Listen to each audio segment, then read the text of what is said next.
আপনাদের স্বাগত। আজকের এক নতুন এপিসোডে আমরা জানব পশ্চিমবঙ্গ ও বাংলাদেশের মধ্যে থাকা আনফেন্সড যে বর্ডার সেটা তার দ্রুত ফেন্সিং করার জন্য অর্থাৎ সীমান্তে কাঁটাতার লাগানোর জন্য ঘোষণা হয়ে গেছে এবং পশ্চিমবঙ্গের বর্তমান মুখ্যমন্ত্রী শ্রী শুভেন্দু অধিকারী বলেছেন যে আগামী ৪৫ দিনের মধ্যেই জমি অধিগ্রহণ করে বিএসএফের হাতে তুলে দেওয়া হবে। পশ্চিমবঙ্গের এই রাজনৈতিক পরিবর্তনের সাথে সাথে বাংলাদেশেও অর্থাৎ ওপারেও এক জটিল রাজনৈতিক উত্তেজনা সৃষ্টি হয়েছে। চলুন আমরা এই নতুন এপিসোডে সম্পূর্ণ বিষয়টি ডিকোড করি। সম্প্রতি পশ্চিমবঙ্গের বর্তমান মুখ্যমন্ত্রী শ্রী শুভেন্দু অধিকারী ঘোষণা করেছেন যে ভারত ও বাংলাদেশের মধ্যে থাকা সীমান্তে যেখানে কাঁটাতার নেই সেখানে দ্রুত কাঁটাতার লাগানোর কাজ শুরু করার জন্য এবং আগামী ৪৫ দিনের মধ্যেই বিএসএফের হাতে সেই জমি তুলে দেওয়ার জন্য। আসলে ভারত আর বাংলাদেশের মধ্যে যে সীমান্ত রয়েছে সেটা ভারতের সঙ্গে থাকা কোনো প্রতিবেশী দেশের মধ্যে সর্বোচ্চ সীমান্ত, অর্থাৎ এই সীমান্ত দৈর্ঘ্য প্রায় ৪,০৯৬ কিলোমিটার, যেটা বিশ্বের পঞ্চম বৃহত্তম আন্তর্জাতিক সীমান্ত।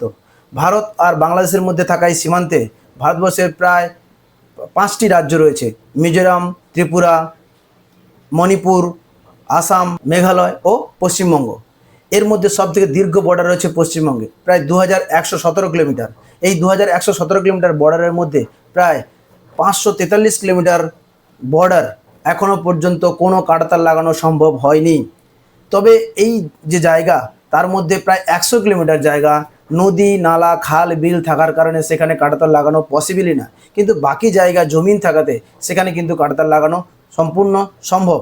এরপরেও ভারতবর্ষের পশ্চিমবঙ্গের যে গত সরকার ছিল তারা বিএসএফকে জমি দেয়নি, হস্তান্তর করেনি, যার জন্য এই কাজ সম্পূর্ণ বন্ধ ছিল।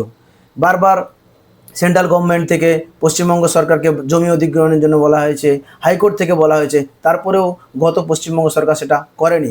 সরকার পরিবর্তনের সাথে সাথে এই পশ্চিমবঙ্গ সরকার দ্রুততার সঙ্গে কাজ শুরু করে দিয়েছে। কিন্তু ওপার যদি আমরা বাংলাদেশের দিকে দেখি, সেখানকার নিউজ মিডিয়া, সেখানকার সংবাদ মাধ্যম মানুষজনকে মিসলিডিং করছে।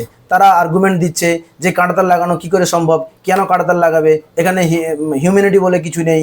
কারণ এখানে দেখা যাচ্ছে কিছু গ্রামের অর্ধেক বাংলাদেশে, অর্ধেক ভারতবর্ষে, কারো বাড়ির রান্নাঘর বাংলাদেশে তো বেডরুম ভারতবর্ষে, এখানে কি করে কাঁটাতার লাগানো সম্ভব। আসলে এখানে তাদের আর্গুমেন্টটা মানুষকে মিসলিডিং করার জন্যই। ভারতবর্ষ এখানে জমি অধিগ্রহণ করছে, সীমান্তে থাকা মানুষজনকে পুনর্বাসন দেবে, তারপরেই কাঁটাতার লাগাবে।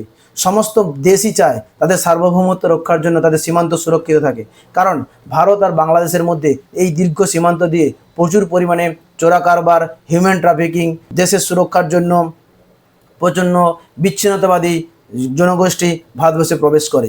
এই সমস্ত জিনিসকে ১০০% বন্ধ করা তো সম্ভব নয়, কিন্তু কাঁটাতার লাগালে প্রায় ৯০ থেকে ৯৫% সম্পূর্ণ বন্ধ করা সম্ভব।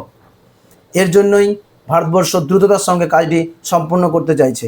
অপরদিকে বাংলাদেশের সীমান্তরক্ষী বাহিনী বিজিবি বলছে যে এতে মানুষের অসুবিধে হবে, সীমান্তে ব্যবসা বাণিজ্যে অসুবিধা হবে। যে আর্গুমেন্টে মিনিমাম একটা সমস্যা, কিন্তু যদি সঠিক পদ্ধতি মেনে করা যায় ওই সমস্যাটা কোনো সমস্যাই নয়। তো আমরা এই ভিডিওতে দেখলাম দুদিকের আমরা পক্ষটা রাখলাম।